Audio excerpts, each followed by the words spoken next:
Hello, good day. I am Yahweh is my God. I made this video because God revealed something to me that I have never included in my video of that Garabandal warning. You see, God revealed to me that Satan and his demons will never be included in the warning. Meaning, just like the animals and the electronics, Satan and his demons will freeze. Their time will stop. The devil and his demons will never be able to influence us during the warning. That is why it is called the illumination of all consciences.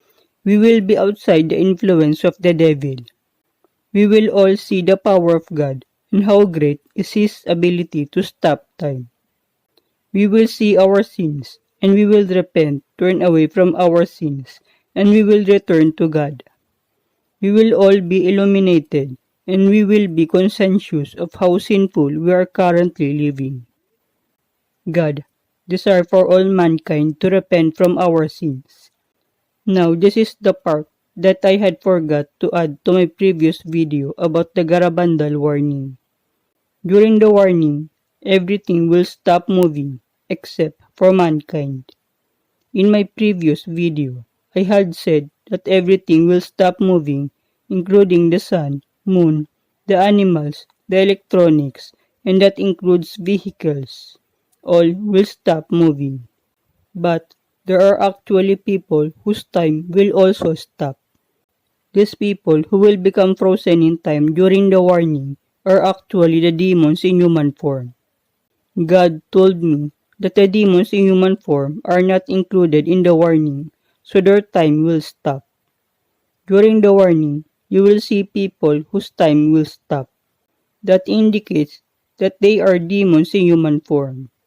God is actually doing us a favor by showing us who are the people whom we have to avoid. The warning is only meant for humans with human soul, and the demons in human form do not possess human souls. God is the only one who knew who are the demons in human form.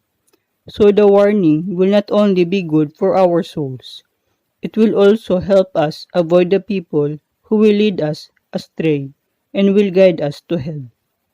Remember that God only desires our salvation, and He do not want us to be led astray.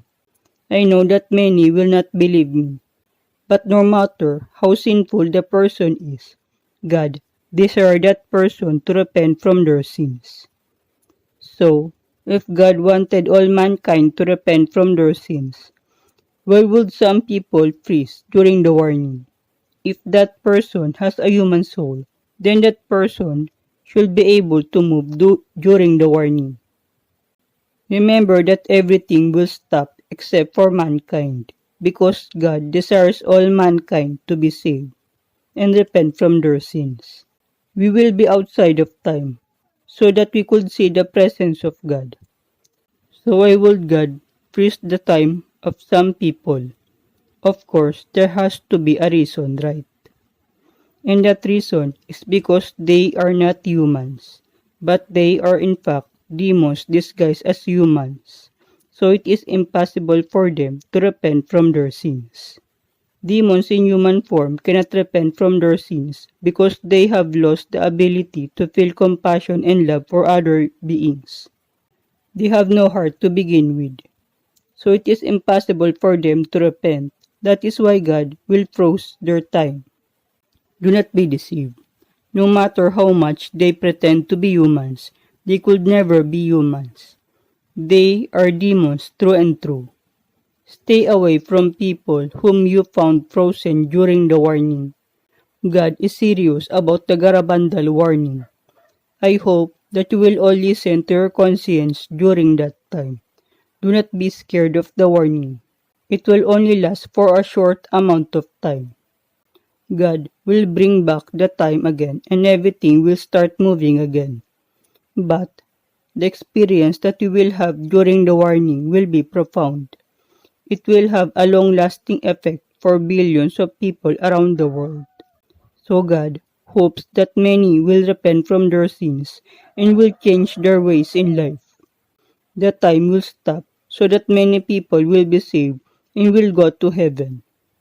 The eternity is within our reach. God wants us in His kingdom to spend an eternity with Him. Repent, turn away from your sins, and get right with God while there's still time. Jesus is coming soon to take His spotless bride in heaven.